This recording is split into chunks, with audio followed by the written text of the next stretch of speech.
大家有睇咗條 views 撳入呢一條 YouTube 嘅話，就會知道咧，我為哥哥準備咗一個萬盒旅行團啊！你同我阿哥咧就係雙魚座寶寶，所以我今年咧就為佢準備咗一個超級勁爆嘅驚喜。阿哥係唔知我哋要飛去邊度，你揀好咗去邊個閘口咧？我哋就試下去嗰度睇下得唔得 OK 啊！福岡、西安、寧波、台北。如果嚟宜蘭嘅話，一定要嚟嘅地方就係蘇澳啦。羅東最出名咧就係夜市，礁溪最出名咧就係溫泉，而蘇澳最出名嘅就係冷泉啦。呢一度咧係有世界上嘅唯二冷泉，一個咧就喺意大利，另外一個咧原來就喺台灣嘅宜蘭蘇澳呢一邊啦。第一要帶大家嚟到蘇澳試下當地一定要試嘅嘢食，同埋體驗一下佢哋嘅冷泉啦。由於呢一度咧真係非遊客區啊，所以真係一個鄉下體驗之旅，同埋唔緊要，我哋食唔到蘇澳手可麵，我哋而家去食呢一個蘇澳廟口米粉羹，網絡上高大家都話嚟蘇澳一定要食嘅嘢。喺車站行過嚟好近嘅，大約3至5分鐘路程啦。咁呢一度最出名嘅咧就係佢嗰個花生湯再加烘餅啊！我上網睇嘅時候，佢係一大個嗰啲餅咧擺落去俾你自己整碎佢啦。但係似乎佢而家已經幫我哋整碎咗之後，再抌落去呢一個粉入邊噶啦。好特別啊！我第一次食到原來花生煲成湯係咁甜噶咯。咁佢即刻冇晒花生嗰種咬落去好脆卜卜嘅感覺，取而代之就係你成碗湯都會食到好甜嘅花生味，跟住咧再加埋呢一個餅咧，因為而家係佢幫我哋擺咗落去先啊嘛，冇咗我哋慢慢溶嗰塊餅嘅感覺啊！佢而家咧好快咧嗰啲餅就淋晒啦，成件事就好似爭咁咗少少。沿住啱啱廟口米粉羹嗰度咧，向前行過馬路冇幾耐，你就見到勁大個招牌咧，寫住阿英小吃部。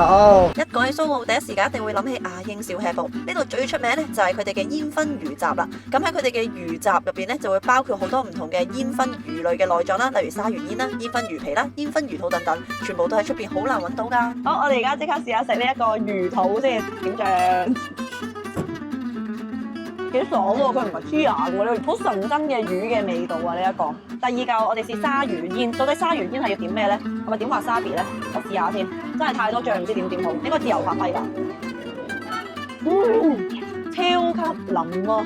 你見到咧鯊魚煙佢又有兩層嘅，一層係肉啦，跟住一層咧好似啫喱狀咁樣嘅東西啦。呢兩個都係非常之腍㗎。即係我哋而家食完嘢之後咧，就直接行過去嗰個冷泉嗰度啦。人哋話嗰度好似臭水溝咁樣，我唔希望我去到嘅時候係咁樣啦。蘇澳冷泉咧其實就係低於攝氏22度嘅低溫礦泉，係一個可以浸浴嘅碳酸泉嚟嘅。因為佢嘅水溫咧就比我哋人體嘅溫度低啦，所以一落去嘅時候就會覺得凍。浸耐咗之後咧，你就會覺得熱辣辣啦。其實池底咧就不斷冒出一啲氣泡啦，就好似浸咗喺一啲可樂入邊。我哋而家咧就嚟到呢個蘇澳冷泉嘅私人湯屋啦。咁呢度咧係有大眾池啦、VIP 湯同埋頂級湯屋。頂級湯屋嗰度咧係多咗個焗桑拿嘅位置同埋私人嘅廁所啊。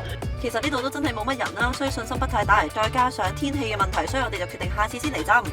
由於落雨嘅關係咧，我哋決定咗唔去南澳嗰邊啦。到最後買咗呢個正好小籠包，食完之後我哋又坐車翻去礁溪啦。蘇澳呢度係幾 chill 嘅，我諗應該佢唔係一個旅遊景點咯。大家想過嚟體驗下冷泉啊，或者係想嚟慢慢行一日嘅話就 OK 啦。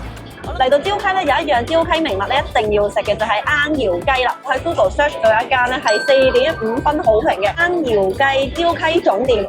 對比起隔離嗰幾間嘅食罌窯雞嘅鋪頭咧，呢一間係真係活躍少少，大家都係一圍一圍，大約6至12個人咁樣食咯。我哋就係得2個人，人套餐就有5個餸啊，4餸1湯白飯任裝。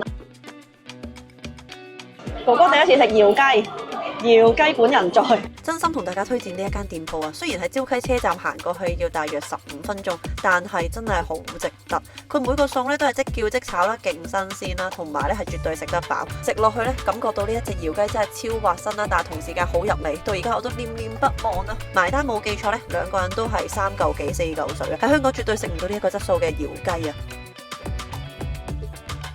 礁溪咧最出名就係溫泉，咁喺呢一度咧可以見到好多免費嘅泡腳池。今次咧我哋就嚟到礁溪地景廣場呢度，一共咧就有4個嘅泡腳池，每一個都係天然嘅溫泉水嚟嘅，而且佢哋有唔同嘅溫度。咁我建議啦，如果你哋想嚟呢一個泡腳池嘅話，就要自備毛巾啦，同埋着拖鞋係最好嘅。我自己都揀咗一個嚟試啦，感覺係超舒服噶。我覺得浸完之後咧，真係行咗一日路嘅嗰種攰都消失咗啦。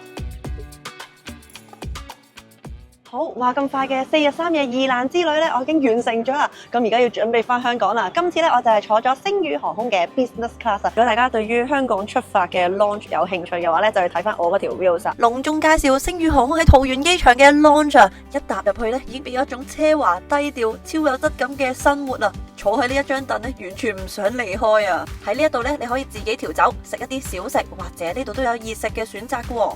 第一時間梗係要沖翻杯酒，然後好好咁樣享受剩餘嘅 me time 啦。我第一次喺台灣坐商務艙翻香港，好興奮啊！我哋呢個機型咧係 A330 Neo 啦，你會見到咧佢今次唔係兩排一行咯，而係一格格咁樣嘅。我 check in 嘅時候咧就揀咗兩個都係望窗口位，所以今次咧我哥就會坐我前面啦。我哋係獨自霸住咗兩個嘅窗口位㗎。飲完杯 welcome drinks 之後，就同大家介紹下呢個機艙會有啲咩啦。首先會有3個插頭同2個插頭，最驚訝嘅係竟然有 MagSafe 叉電啊！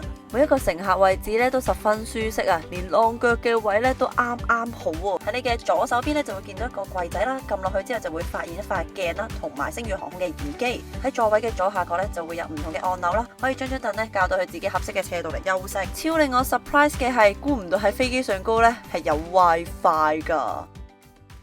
講真，我覺得呢一度舒適度100分。去完旅行之後，最攰嘅呢一程機竟然可以咁舒服咁攤喺度，然後睇住我中意嘅迪士尼電影，一陣間仲有好好食嘅飛機餐，比目魚片意粉套餐到嘢食嚟啦！最期待就係佢個 mousse cake 啊！身為甜品愛好者嘅我，真係好想快啲食佢嘅 mousse cake 啊！仲有佢嘅濃湯咧，聞落去勁香，睇落係超級好食。係時候要試下佢哋嘅signature cocktail 橙香米霧啦！有啲煙熏味，佢係少少甜橙味，再加80%煙熏味。呢一杯好好飲，如果你喺食飯之前飲呢一杯咧，超級開胃。都係蘑菇濃湯嚟㗎，哇，超香啊！佢加咗啲葱之後咧，而家成個層次感咧又多咗啦。跟住咧，你滗起上嚟係超多蘑菇料㗎咯。呢一個朱古力 mousse cake 咧，勁似 Godiva 嗰隻香橙朱古力咯，再加上佢上個黑色一點點咧，其實係黑朱古力嚟㗎，所以係可以中和到甜味咯。我覺得呢一個 cheese cake 咧，簡直就係呢一 set 嘢食入邊嘅 MVP 咯。我係會為咗呢一個蛋糕慕名而來啊！希望今次為哥哥準備嘅生日之旅，佢會感到滿意啦。我自己咧就十分滿意啦。第一次覺得千杯不醉原來係有好處㗎。啱啱上飛機之前咧，已經喺 lounge 嗰度飲咗杯 Cola Whisky 啦，跟住就再飲咗杯 G， 而家嚟飲 Mojito 喎。哇！我覺得佢呢一杯同啱啱橙香米霧咧，其實有少少相似嘅，都係用橙嚟做底啦，然後你會飲到酸酸甜甜嘅感覺。不過呢一個再多嘅就係多咗陣薄荷葉嘅味道咯。最後10分鐘真係舒服到，好唔小心就瞓着咗。程機實在太舒服啦！我覺得佢哋嘅食物質素真係好高質咯，係可以做到喺飛機上高都食到好似餐廳咁嘅質素咯。佢唔係 hea 嗰啲菜式嚟嘅，係真係會俾到誠意嚟咯。咁唔知大家中唔中意我介紹嘅4日3夜2蘭之旅啦？如果中意呢條片嘅話，記得俾個 like、subscribe 我嘅 YouTube channel，follow 埋我嘅 Instagram， 就唔會錯過我嘅影片更新啦。咁我咧開咗個新嘅 IG 講關於旅遊嘅，如果大家想知多啲旅遊嘅資訊或者係影片入邊冇講嘅嘢咧，就可以 follow 我呢個 IG 啦，follow 4個 S 底線 travel。我哋下條片再見，拜拜。